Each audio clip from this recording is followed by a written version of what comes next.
A la gente le intrigan los fósiles y muchos piensan que respaldan a los evolucionistas, que son su prueba. Muchos cristianos se sienten algo intimidados por ello, pero no debería ser así. Una vez hayamos visto este estudio y considerado las evidencias del registro fósil, encontraremos una fuerte confirmación de que encaja mucho mejor en el modelo creacionista que en la teoría de la evolución. Pero ¿cómo establecemos la naturaleza de la evidencia? Si yo lo explico, y claro, si tengo estudios sobre el tema, me acusarán de tener ideas preconcebidas en cuanto al análisis del estudio de los fósiles. Por eso dejaremos que sean los mismos evolucionistas quienes describan la naturaleza del registro fósil. Si en una corte un amigo testifica a favor del acusado, eso ayuda, pero no tanto como cuando el enemigo reconoce la veracidad del acusado. Judicialmente eso vale unas 10 veces más. Así que estudiaremos la evidencia tal como la describen los evolucionistas mismos. Empecemos con una declaración del evolucionista S. M. Stanley de la Universidad Johns Hopkins de Estados Unidos, en la que enfatiza la importancia de esta evidencia. Ante una hipotética ausencia de fósiles, la idea de la evolución no representaría nada más que una descabellada hipótesis. No olvidemos esta declaración. Sin los fósiles, los testimonios evolucionistas no pasan de ser una descabellada hipótesis. Es el registro fósil, y únicamente el registro fósil, el que provee evidencias directas de los principales cambios secuenciales de la vida en la Tierra. Es decir, si hay pruebas de la evolución son estas. Pero estamos mirando una evidencia histórica. Tengamos en cuenta estas implicaciones y el énfasis que le da el reconocido paleontólogo y excavador de dinosaurios John Horner, conocido normalmente como Jack. En la película Jurassic Park, el protagonista está basado en este paleontólogo y excavador de dinosaurios de Montana. En su libro Vidas de dinosaurio afirma: la paleontología es una ciencia histórica, una ciencia basada en evidencia circunstancial después del hecho. Por lo tanto, jamás podremos llegar a conclusiones concretas e inamovibles. Esa es la manera como funciona la historia y en esto consiste la paleontología. Hoy en día es fácil estudiar años de bachillerato e incluso de universidad, sin llegar a enterarse de que también existen ciencias que son históricas y por ende no producen conclusiones. Pues sí, mucha gente dice que los fósiles son la prueba de la evolución, pero debemos tener claro que el registro fósil, por su naturaleza histórica, no da este tipo de indicaciones. Veamos, sin embargo, qué indicaciones nos aporta esta ciencia histórica, la paleontología.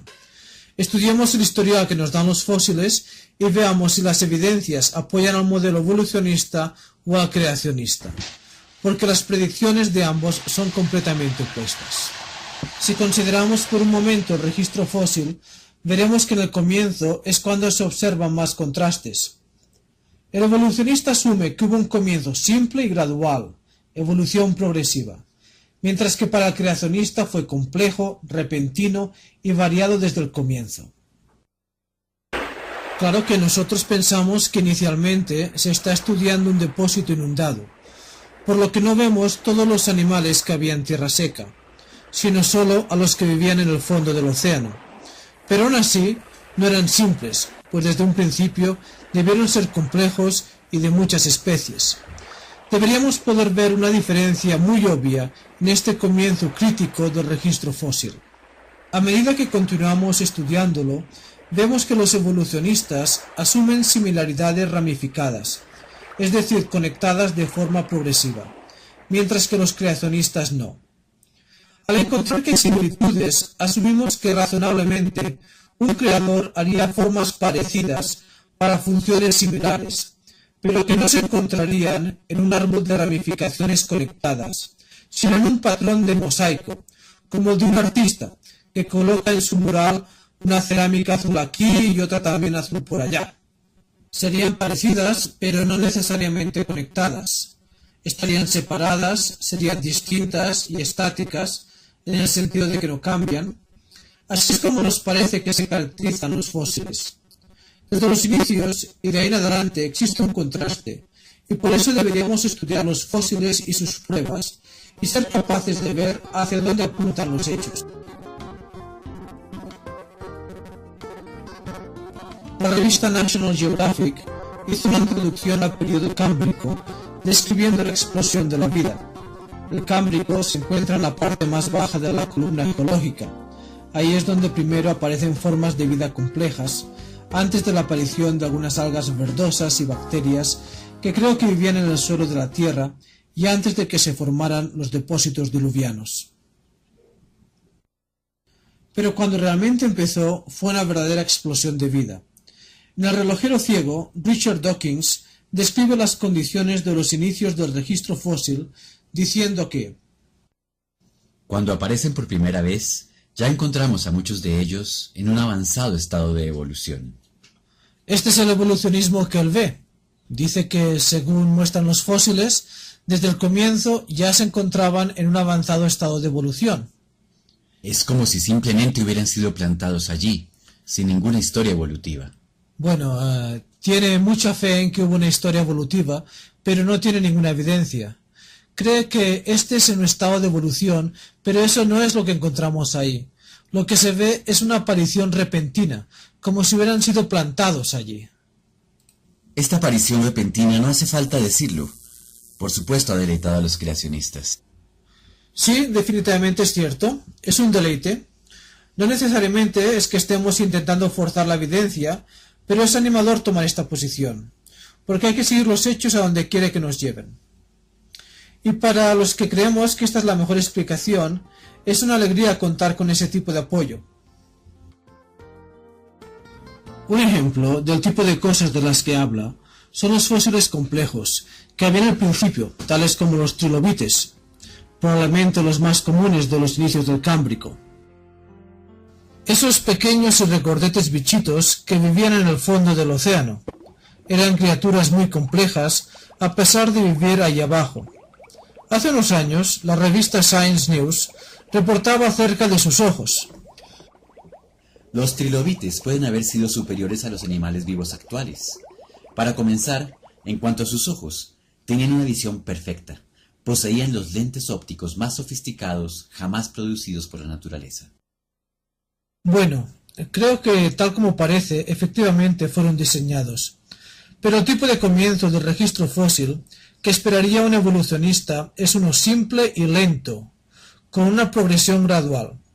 En cambio, lo que encontramos son criaturas del fondo oceánico, muy complejas, y como veremos, muy diversas. De hecho, Stephen Gould, de la Universidad de Harvard, dice que la explosión cámbrica ocurrió en un momento geológico, y tenemos razones para pensar que todos los principales diseños anatómicos hicieron su aparición evolutiva en ese momento. Fue evolucionismo, dice, pero admite que todos los filos ya estaban allí desde el principio. Es decir, que existían más criaturas entonces que ahora. Hemos perdido alguna de ellas, pero las actuales ya existían en el fondo del Cámbrico. No solo el filo cordado. Y claro, ese es nuestro filo para los humanos, no solo el de los animales más sofisticados con columna vertebral, sino también todas sus principales divisiones. No solo viendo el orden superior, sino también todas sus principales divisiones de orden animal desde el principio, hasta las más complejas, ahí mismo en la explosión cámbrica, en el comienzo. Bien, si un creacionista intentara escribir la historia, no sé si lo haría mejor. Agrega otro punto muy significativo en una conferencia grabada. Desde la llamada explosión cámbrica, ningún nuevo filo animal ha entrado en la relación de los fósiles. En el comienzo había más seres vivos de los que existen ahora, pues van disminuyendo, y todos los que existen hoy en día ya existían entonces, y no han surgido nuevos. En el principio ya estaban todos, y desde entonces han ido disminuyendo. Eso es básicamente lo que está diciendo, pero eso no concuerda con la teoría de la evolución. Encontramos plantas terrestres, a pesar de que muchos libros de texto evolucionistas dicen que en el Cámbrico no había nada sino mares poco profundos por todas partes. A pesar de ello, encontramos 60 diferentes tipos de plantas terrestres. Es decir, que no era así. De hecho, hay 6 grupos de plantas vasculares avanzadas según su propia literatura, incluido árboles leñosos, lo cual obviamente quiere decir que en algún lugar debía haber tierra.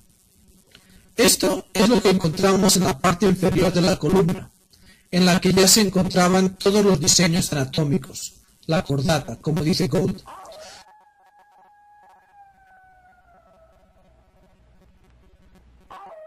Había vertebrados, lo cual muchos creían que no pertenecían ni se esperaría que estuviesen en estos inicios.